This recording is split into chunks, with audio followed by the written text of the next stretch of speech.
Morning, welcome back to ರಾಗ್ನಿಸ್ಯ YouTube channel. So ಇವತ್ತು ಮಾರನೇ ದಿನ ಬೆಳಗ್ಗೆ ವಿಡಿಯೋ ಸ್ಟಾರ್ಟ್ ಮಾಡಿದ್ದೀನಿ. ಸ್ವಲ್ಪ ಡಿಸ್ಟರ್ಬೆನ್ಸ್ ಜಾಸ್ತಿ ಇದೆ ಅಂತ ಅನ್ನಿಸ್ತಿದೆ. ನೋಡಿ, ದೇವರಿಗೆ ಅಲಂಕಾರ ಮಾಡ್ತಾ ಇದ್ದಾರೆ.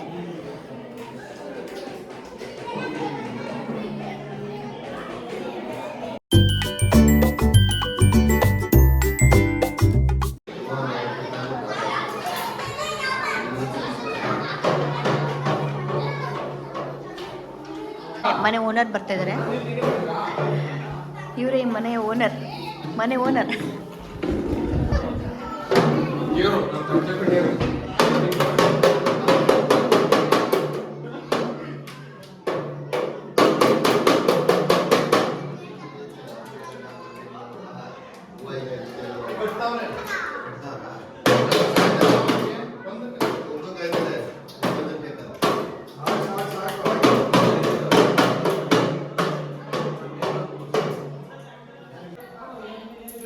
ನಾನು ಇವತ್ತು ಮಾರ್ನಿಂಗ್ ಈ ಥರ ರೆಡಿಯಾಗಿದ್ದೀನಿ, ಸ್ಯಾರಿ ಹಾಕ್ಕೊಂಡು.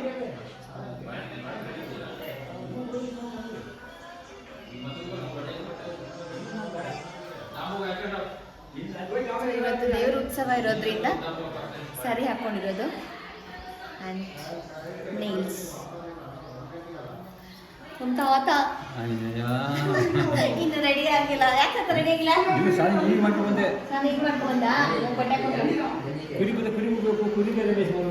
ಪೂರಿ ಎಲ್ಲ ಬೇಯಿಸ್ಕೊಂಡ್ಬರ್ಬೇಕು ಪಾಪ. ದೇವ್ರು ಮಾಡ್ಬಿಟ್ಟು ಹೋಗುವಂತ. ಆಮೇಲೆ ಎಷ್ಟು ಗಂಟೆಗೆ? ಈಗ ಗೊತ್ತೀನಿ, ಹೋಗಿ ಒಂದು 10 ನಿಮಿಷ ಬೇಯಿಸ್ಕೊಂಡು ಹೊಲ್ದಾಗಿ. ಸರಿ, ಹೋಗಿ ಬೇಯಿಸ್ಕೊಂಡು ದೇವ್ರಿಗೆ ಬಂದ್ಬಿಟ್ಟು ಸ್ವಲ್ಪ ಕುಣಿಸ್ಬಿಟ್ಟು ಶೃಂಗಾರ ಮಾಡೈತಿ ಬರ್ತೀನಿ. ಇವತ್ತು ಒಂದ್ ದಿವಸ ಹೋಗ್ಬಿಡ ಬಿಡು. ಇವತ್ತು ಹೋಗಲ್ಲ ಅಲ್ಲ ತಾತ, ಪೂರಿ ಅಲ್ಲೇ ಇರ್ಲಿ ಬಿಡು. ಇದ್ರಲ್ಲಿ ಅಲ್ಲೇ ಹುಲ್ಲಾಕುವಂತೆ.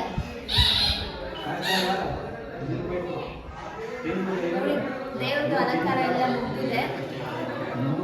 ಹೂವು ಎಲ್ಲ ಹಾಕಿ ಇವತ್ತು ಫ್ರೆಶ್ ಹೂವು ತೊಗೊಂಡು ಬಂದು ಎಲ್ಲ ಅಲಂಕಾರ ಮಾಡಿದ್ವಿ. ಇನ್ನೂ 2 ದೇವ್ರು ಬರ್ತಾ ಇದೆ.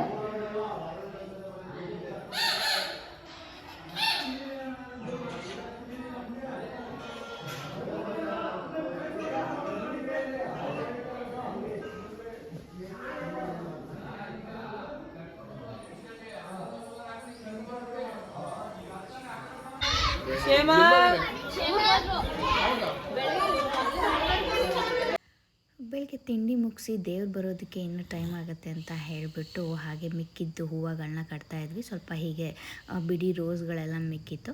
ಸೊ ಏನಕ್ಕೆ ವೇಸ್ಟ್ ಮಾಡೋದು ಅಂತ ಹೇಳಿಬಿಟ್ಟು ಕಟ್ಟಿಟ್ರೆ ಅಟ್ಲೀಸ್ಟ್ ಮನೆಗೋ ಯಾವುದಕ್ಕಾದ್ರೂ ಆಗುತ್ತೆ ಮತ್ತು ದೇವ್ರಿಗೆ ಆಗುತ್ತೆ ಅಂತ ಹೇಳಿ ಅದನ್ನ ಕಟ್ತಾ ಕೂತಿದ್ವಿ ಕಸಿನ್ಸ್ ಎಲ್ಲ ಹೀಗೆ ಮಾತಾಡಿಕೊಂಡು.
ಲಾಸ್ಟ್ ಬ್ಲಾಗಲ್ಲಿ ನಾನು ಹೇಳಿದ್ದಲ್ವ ನಿಮಗೆ ನೆಕ್ಸ್ಟ್ ಗೃಹ ಪ್ರವೇಶದ ಮಾರನೇ ದಿನ ದೇವ್ರನ್ನ ಕರೆಸ್ತಾ ಇದ್ದೀವಿ ಅಂತ. ಹಾಗೆಯೇ ದೇವ್ರನ್ನ ಕರೆಸಿದ್ದೀವಿ. ನೀವು ಫಸ್ಟ್ ನೋಡಿದ್ದು ದೂತರಾಯ, ಆಮೇಲೆ ಕೆಂಪಮ್ಮ, ಆಮೇಲೆ ಕೊಲ್ಲಾಪುರದಮ್ಮ.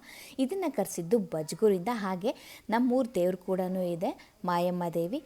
ಸೊ ಈ ಮೂರು ದೇವರನ್ನು ಕೂಡ ಮೆರವಣಿಗೆ ಮಾಡಿಸಿ ಸೋಮ ಕುಣಿತ ಮಾಡಿಸ್ಬೇಕು ಅಂತ ನನ್ನ ಕಸಿನ್ಗೆ ತುಂಬಾ ಆಸೆ ಇದ್ದಿದ್ದ ಕಾರಣ ಎಲ್ಲ ದೇವ್ರನ್ನು ಕರೆಸಿದ್ದೀವಿ. ಹಾಗೆ ನಿಮಗೆಲ್ಲ ಯಾರಿಗೆಲ್ಲ ಈ ಒಂದು ದೇವ್ರ ಕುಣಿತ ಅಥವಾ ಸೋಮ ಕುಣಿತ ಇಷ್ಟ ಆಗುತ್ತೋ ಅವರಿಗೆಲ್ಲ ನನ್ನ ಈ ವ್ಲಾಗ್ ಅಂತೂ ತುಂಬಾ ಇಷ್ಟ ಆಗುತ್ತೆ ಅಂತ ನಾನು ಅಂದ್ಕೊಂಡಿದ್ದೀನಿ. ವಿಡಿಯೋನ ಕಂಪ್ಲೀಟಾಗಿ ನೋಡಿ ಹಾಗೆ ಎಂಜಾಯ್ ಮಾಡಿ.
ಸೊ ನೀವಿವಾಗ ನೋಡ್ತಾ ಇರೋದು ದೂತರಾಯ ಒಂದು ಸೋಮ ಕುಣಿತ.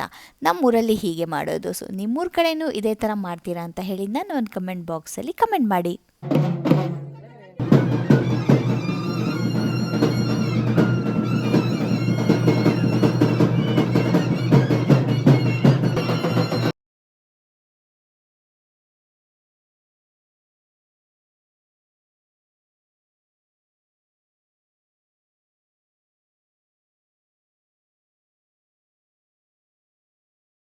ಈಗ ದೇವಸ್ಥಾನದಿಂದ ದೇವ್ರನ್ನ ಮನೆಗೆ ಕರ್ಕೊಂಡು ಬಂದ್ವಿ. ಮನೆ ಒಳಗಡೆ ಕರ್ಕೋತಾ ಇದ್ದೀವಿ.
ದೇವರೆಲ್ಲ ಮನೆ ಒಳಗಡೆ ಪ್ರವೇಶ ಆದಮೇಲೆ ಎಲ್ಲ ದೇವ್ರಿಗೂ ಕೂಡ ಪೂಜೆ ಸಲ್ಲಿಸಿದ್ವಿ. ಎಲ್ಲ ದೇವ್ರಿಗೂ ಮಡ್ಲಕ್ಕಿ ಕೊಟ್ಟು ಮನೆ ತುಂಬಿಸ್ಕೊಂಡು ತಾಯಿ ಮನೆಗೆಲ್ಲ ಒಳ್ಳೇದು ಮಾಡಮ್ಮ ಅಂತ ಹೇಳಿ ಕೇಳಿಕೊಂಡು ಎಲ್ಲರೂ ಕೂಡ ಪೂಜೆ ಮಾಡಿದ್ವಿ.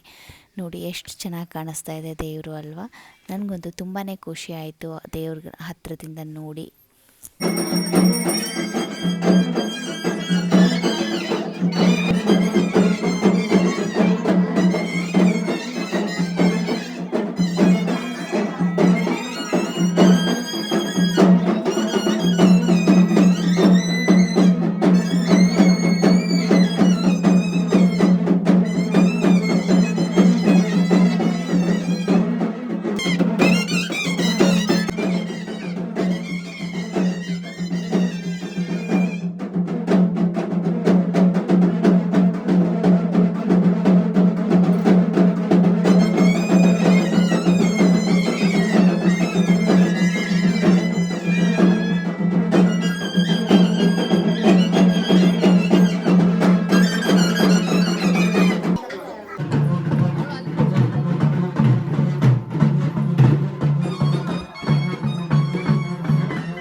ಈಗ ಎಲ್ಲ ದೇವ್ರನ್ನೂ ಟ್ರ್ಯಾಕ್ಟ್ರ್ ಮೇಲೆ ಕೂರಿಸ್ಕೊಂಡು ಊರೊಳಗಡೆ ಮೆರವಣಿಗೆ ಕರ್ಕೊಂಡು ಹೋಗೋಣ ಅಂತ ಹೇಳಿ ರೆಡಿ ಮಾಡ್ಕೊತಾ ಇದ್ದೀವಿ. ಯಾಕೆ ಅಂತಂದರೆ ಈ ಥರ ಹೆಗ್ಲ ಮೇಲೆ ಹೊತ್ಕೊಂಡು ಮೆರವಣಿಗೆ ಮಾಡಿಸ್ತಾ ಇದ್ದರೆ ನಮ್ಮ ದೇವ್ರನ್ನ ಮಾತೆ ಕೇಳಲ್ಲ ಅಂತಾರೆ. ಆ ಕಡೆ ಈ ಕಡೆ ಎಲ್ಲ ಕಡೆಯೂ ಸುತ್ತಬೇಕು ಅಂತ ಹೇಳಿ ತುಂಬಾ ಸುತ್ತಿಸುತ್ತೆ. ಅದಕ್ಕೇ ಈ ಥರ ಟ್ರ್ಯಾಕ್ಟ್ರ್ ಮೇಲೆ ಕೂರಿಸ್ಕೊಂಡ್ರೆ ಯಾವ ಕಡೆ ಸುತ್ತಕ್ಕಾಗ ನಾವು ಕರ್ಕೊಂಡು ಹೋಗಿದ ಕಡೆನೇ ಬರುತ್ತೆ ಅಂತ ಟ್ರ್ಯಾಕ್ಟ್ರ್ ಮೇಲೆ ಕೂರಿಸ್ಕೊಂಡ್ವಿ.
ಚೇಪೆಕಾಯಿ ಫ್ರೆಶ್ ಚೇಪೆಕಾಯಿ.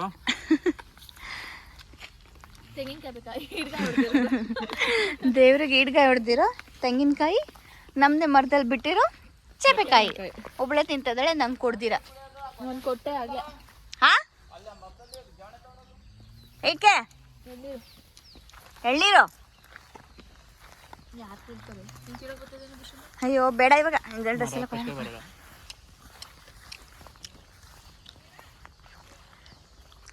ದಿಸ್ ಈಸ್ ಅವರ್ ತೋಟ.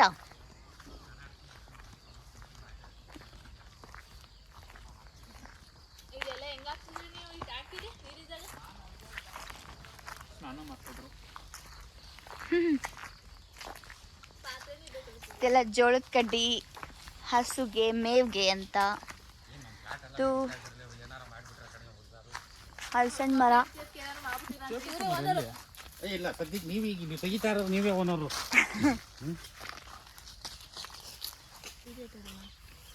ತೆಂಗಿನ ಮರದ ಒಳಗಡೆ ಜೋಳದ ಕಡ್ಡಿಗಳು.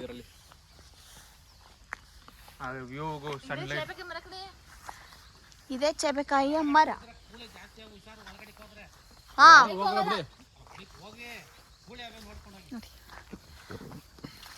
ಚೇಪೆಕಾಯಿ ಮರದಲ್ಲಿ ಕಿತ್ತಿದಂತ ಫ್ರೆಶ್ ಚೇಪೆಕಾಯಿ ತಿಂತಾ ಇದ್ದೀವಿ. ಬರೀ ಚೇಪೆಕಾಯಿ ಕಾಣಿಸ್ತಿಲ್ಲ, ಮರ ಮಾತ್ರ ಕಾಣಿಸುತ್ತೆ.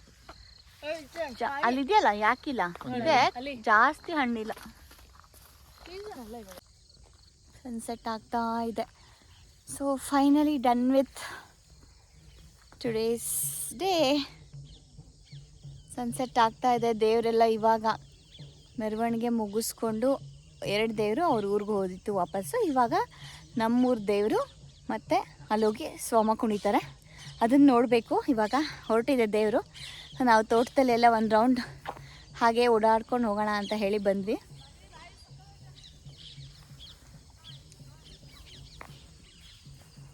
ಸೊ ಇಲ್ಲೆಲ್ಲ ನಮ್ಗೆ ತುಂಬ ಮೆಮೊರೀಸ್ ಇದೆ. ಯಾಕೆಂದರೆ ಚಿಕ್ಕ ವಯಸ್ಸಿಂದ ಕೂಡ ನಮಗೆ ಈ ಪ್ಲೇಸ್, ಈ ಊರಂದರೆ ಸಖತ್ ಫೇವ್ರೇಟ್. ಯಾವ ಹಾಲಿಡೇಸ್ ಬಂದರೂ, ಹಬ್ಬಗಳು ಬಂದ್ರೂ ನಾವು ಇಲ್ಲೇ ಆಲ್ಮೋಸ್ಟ್ ನಮ್ಮ ಟೈಮ್ನ ಸ್ಪೆಂಡ್ ಮಾಡಿರೋದು. ನನ್ನ ಕಸಿನ್ಸ್, ನನ್ನ ಎಲ್ಲ ಇಲ್ಲೇ ಆಲ್ಮೋಸ್ಟ್. ನಮ್ಮ ಚೈಲ್ಡ್ಹುಡ್ ಅಂದರೆ ನಮಗೆ ನೆನಪಾಗದೆ ಫಸ್ಟ್ ಪ್ಲೇಸ್ ನಮ್ಮೂರು.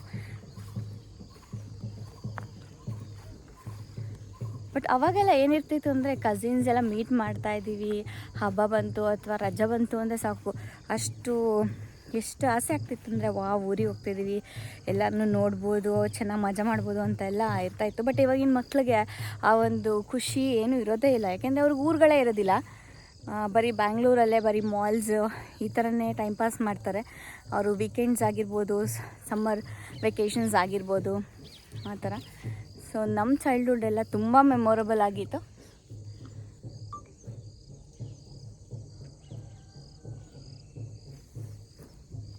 ದೇವ್ರದ್ದು ಸೌಂಡ್ ಕೇಳಿಸ್ತಾ ಇದೆ, ತಮಟೆದು ವಾಲ್ಗದ ಸೌಂಡ್.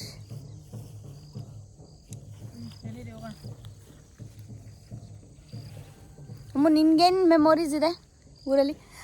ಅಮ್ಮಗಂತೂ ಎಷ್ಟು ಮೆಮೊರೀಸ್ ಅಂದರೆ ಊರಿಗೆ ಬಂದರೆ ಹೊಡೆದು ಕರ್ಕೊಂಡು ಹೋಗ್ಬೇಕಾಗಿತ್ತು ವಾಪಸ್.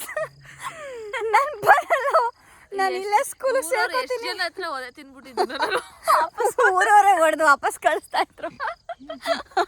ನಾನು ಬರಲ್ಲ ಅಂದರೆ ಬರಲ್ಲ ಅಂತ ನಮ್ಮ ಅಪ್ಪಂಗೆ ಫೋನ್ ಮಾಡಿಬಿಟ್ಟು, ಅಪ್ಪ ನಾನು ಬರಲ್ಲಪ್ಪ ಬಸ್ ಅಂತ ಆದ್ಮೇಲೆ ಹೇಳ್ತಾ ಇದ್ಲು, ಇಲ್ಲಪ್ಪ ನಾನು ಬರಲ್ಲ ಅಂತ. ಪ್ರತಿ ವರ್ಷ ಅದೇ ನಾನು ಬರಲ್ಲ, ನಾನು ಇಲ್ಲೇ ಇರ್ತೀನಿ. ಊರಿಗೆ ಬಂದರೆ ವಾಪಸ್ ಹೋಗೋದೇ ನಮ್ಗೆ ಅಳು ಬಂದಂಗೆ ಆಗ್ತಿತ್ತು. ಅಯ್ಯೋ ಯಾರಪ್ಪ ಬರ್ತಾರೆ ವಾಪಸ್ ಬ್ಯಾಂಗ್ಳೂರಿಗೆ ಅಂತಾರ. ಇವಳಂತೂ ಬರೀ ಒದೆ ತಿಂದು ವಾಪಸ್ ಬರೋಳು, ಹಾಗೆ ಆಗ್ತಾಯಿತ್ತು. ನಮಗಂತೂ ಈ ಊರಲ್ಲಿ ಸಖತ್ ಮೆಮೊರೀಸ್ ಇದೆ. ಯಾವತ್ತು ನಮ್ಮ ಲೈಫ್ ಲಾಂಗ್ ಲೈಫ್ ಇರೋ ತನಕನೂ ಅಷ್ಟು ಮೆಮೊರೀಸ್ನ ಕಟ್ಕೊಟ್ಟಿದೆ ಈ ಊರು.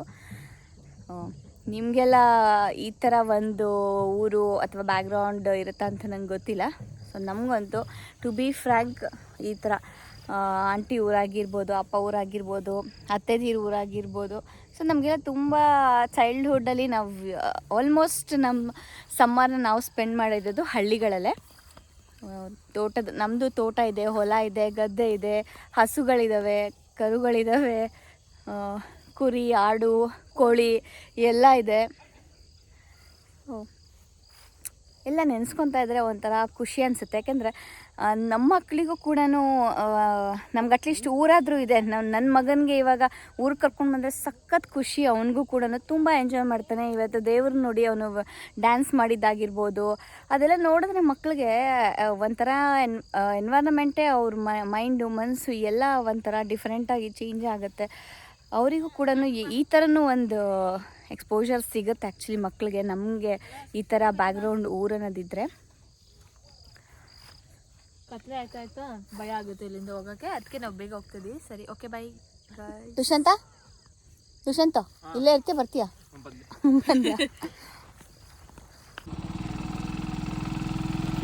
ನೋಡಿ ಗೈಸ್, TVS ಅಲ್ಲಿ ಹೋಗ್ತವ್ರೆ.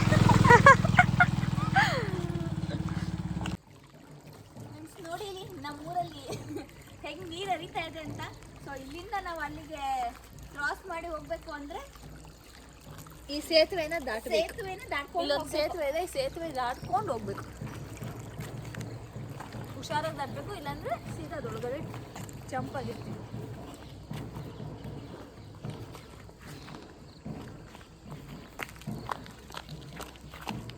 ಓ ಬೇಗ ಬನ್ನಿ, ಹುಷಾರು. ಸೇತುವೆ ದಾಟಿದ್ದಾಯ್ತು. ಸೊ ಇವಾಗ ದೇವ್ರ ಹತ್ರ ಹೋಗ್ತಾ ಇದ್ದೀವಿ. ಬೇಗ ಬೇಗ ಸೋಮ ಕುಣಿತಾ ಇದ್ದಾರೆ. ಅದಾದಮೇಲೆ ದೇವಸ್ಥಾನದ ಒಳಗೆ ಕೂರಿಸ್ಬಿಟ್ಟು ವಾಪಸ್ ಮನೆಗೆ ಹೋಗೋದು. ಸೊ ಅಲ್ಲಿಗೆ ಇವತ್ತಿನ ಫಂಕ್ಷನ್ ಮುಗೀತು. ಊಟ ಮಾಡಿ ಮಾಡ್ಕೊಂಡ್ರೆ ಇವತ್ತಿನ ಡೇ ಕಂಪ್ಲೀಟ್ ಆಯ್ತು ಅಷ್ಟೇ. ಸೊ ಬೇಗ ಬನ್ನಿ ಹೋಗೋಣ. ಅಲ್ಲಿ ಏನು ಫಂಕ್ಷನ್, ಏನು ದೇವ್ರ ಉತ್ಸವ ಮಾಡ್ತಿದ್ದಾರೆ, ಹೇಗೆ ನಮ್ಮ ಸೋಮ ಕುಣಿಸ್ತಾ ಇದ್ದಾರೆ ಅಂತ ತೋರಿಸ್ತೀನಿ. ಕರೆಕ್ಟ್ ನಿಮ್ಮ ಅಪ್ಪನ ತೋರಿಸು. ಎದ್ರುಕೊಂಡು ಆಟೋದೊಳಗೆ ಕೂತವನೆ.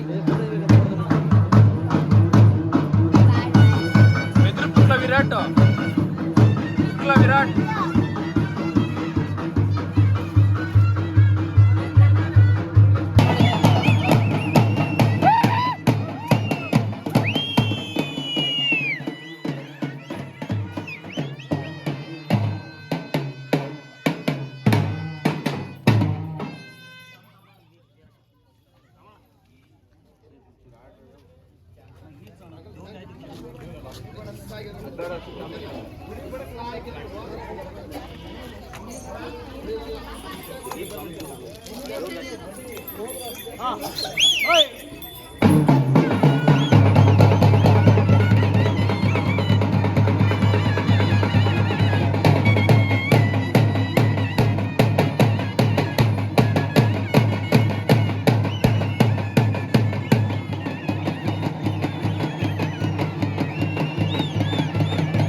ವಿರಾಟ್ ಕುತ್ಕೋ.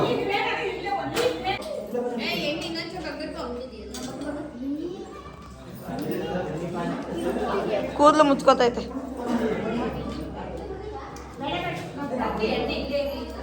ಕ್ಷಮಾ ಕೂದಲು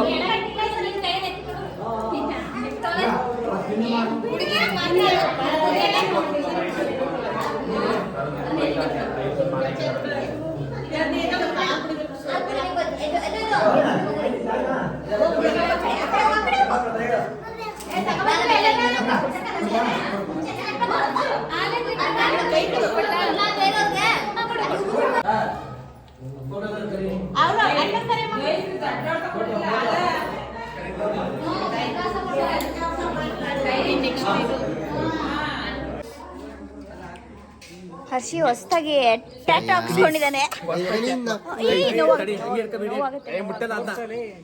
ನನ್ನ ವಿಡಿಯೋ ಬರಂಗ್ ನೋಡು ನೋಡಿ, ನನ್ನ ತಮ್ಮ ಹೊಸ ಟ್ಯಾಟೂ ಹಾಕ್ಸಾನೆ, ಹುಲಿ ಹಾಕ್ಸೋರು ಕೊತ್ತಿಮರಿ ಹಾಕ್ಸ್ಕೊಂಡ್ ಬಂದಾನೆ.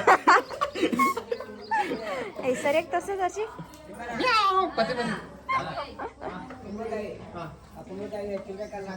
ಹೋಪ್ ನೀವೆಲ್ಲರಿಗೂ ನನ್ನ ಈ ಒಂದು ಪಾರ್ಟ್ 2 ವಿಡಿಯೋ ಇಷ್ಟ ಆಯಿತು ಅಂತ ಅನ್ಕೊತಾ ಇದ್ದೀನಿ. ನೀವೆಲ್ಲರಿಗೂ ಹೇಗೆ ಎಂಜಾಯ್ ಮಾಡಿದ್ರಿ, ನಮ್ಮ ದೇವ್ರ ಫಂಕ್ಷನ್ ಹೇಗಿತ್ತು ಅಂತ ಹೇಳಿ ನನಗೆ ಕಮೆಂಟ್ ಬಾಕ್ಸಲ್ಲಿ ಕಮೆಂಟ್ ಮಾಡಿ. ನಿಮಗೆಲ್ಲರಿಗೂ ಈ ವಿಡಿಯೋ ಇಷ್ಟ ಆಗಿದೆ ಪ್ಲೀಸ್ ಲೈಕ್, ಶೇರ್ ಹಾಗೂ ಸಬ್ಸ್ಕ್ರೈಬ್ ಮಾಡಿ ಅಂತ ಹೇಳ್ತಾ ಈ ಒಂದು ವ್ಲಾಗ್ನ ಮುಗಿಸ್ತಾ ಇದ್ದೀನಿ. ಬಾಯ್.